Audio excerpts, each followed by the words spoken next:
Hi, you're watching Science with a Banana. That's me, I'm the banana.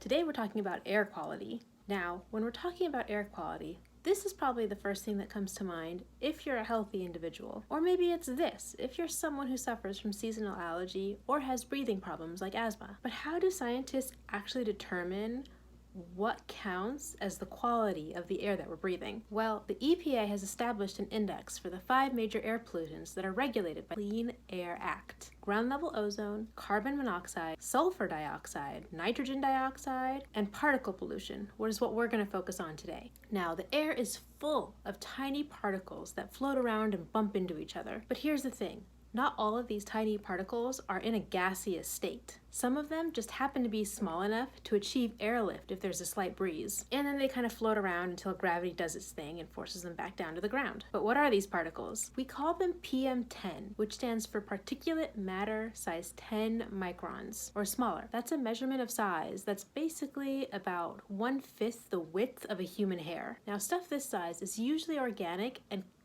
typically falls into the allergen category. So dust, pollen, pet dander, mold, etc. And while this stuff can affect us in some really horrific ways, overall our bodies are equipped to handle particles this size. PM10 usually gets trapped inside of our nose hairs and in the mucus that drains back down in our throat. And while that's small enough to irritate the hell out of us in large doses, it's too big to enter our lungs too deeply. This is why it's more of an upper respiratory problem. However, there is another category of particles that are smaller than PM10. That's PM2.5. To give you an idea of how small these are, it would take 4 PM2.5s to make up 1 PM10. Now, typically, particles at a size PM2.5 can only be formed via combustion. This means PM2.5 is the stuff that comes out of car exhaust, airplanes, power plants, fires, and volcanic eruptions. And because these particles are so small, they stay floating in the air longer and are able to bypass our body's natural defense systems and enter deeper into our lungs. And this enables them to actually enter the bloodstream as well. In fact, there have been studies done that show prolonged exposure to PM2.5